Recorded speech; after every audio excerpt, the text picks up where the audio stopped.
Russian boat in the southern part of the front. The boat targeted by Ukrainian forces was carrying Russian landing troops, according to the Southern Defense Forces of Ukraine.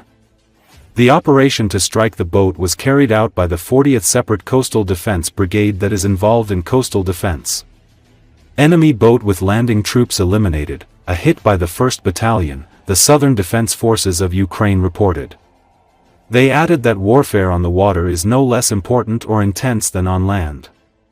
The footage of the attack on the boat has been shared on Telegram channel of the Marine Corps. Being a unit of Ukrainian Marine Corps, the 40th Separate Coastal Defense Brigade was established in 2023 as a part of the creation of 4 other brigades in response to Russia's full-fledged invasion of Ukraine.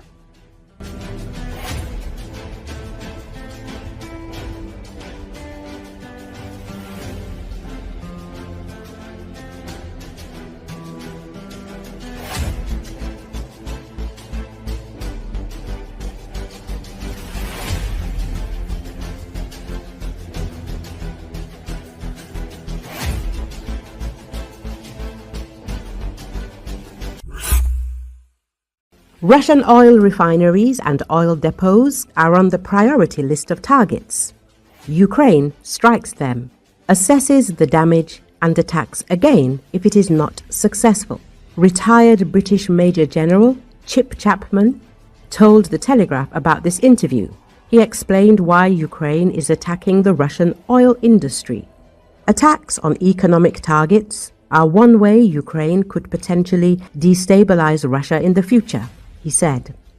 This is reminiscent of Senator McCain's statement that Russia is nothing more than a gas station with nuclear weapons masquerading as a country.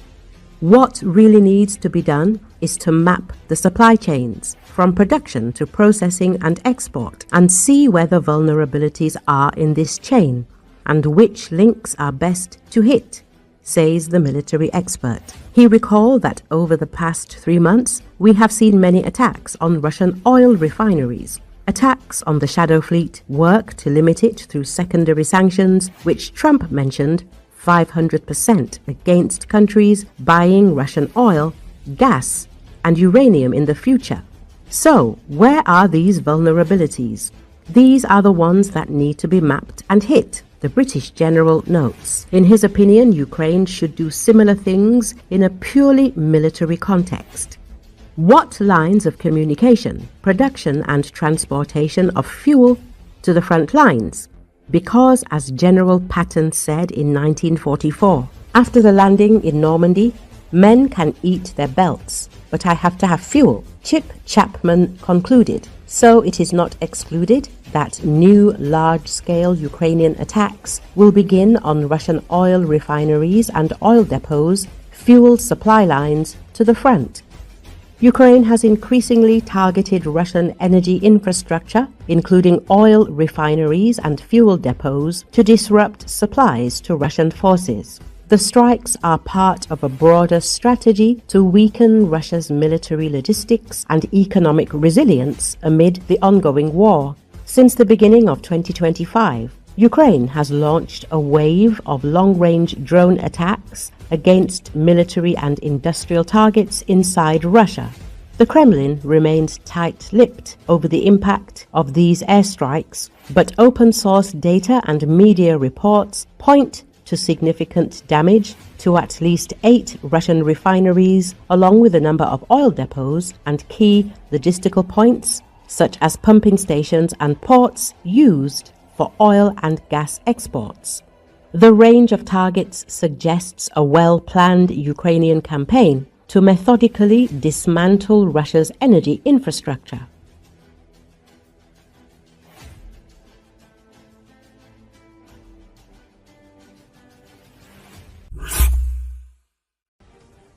Back in the fall of 2022, there was information that the Russian government was discussing a backup scenario for moving decision-making centers from the capital to another city. This was reported by the Telegram channel of the Russian Federation, Kremlin snuff box, citing sources in the government. There were 3 cities among the candidates: Yaroslavl, Yekaterinburg, and Kazan. The channel's interlocutors said that the government has finally decided to move the capital. They want to start with individual political institutions and departments. In connection with the latest attacks by the enemy, discussions about the transfer of individual organs have really intensified. But no one in their right mind would trade Moscow for Novosibirsk or Kazan, says a government source. Kiev has stepped up its long-range drone campaign against Russia in recent months, particularly targeting Moscow and key military infrastructure.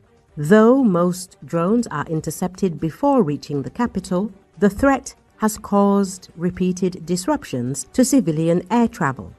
Since January the 1st, Ukrainian drone raids have prompted more than 225 temporary airport closures across Russia.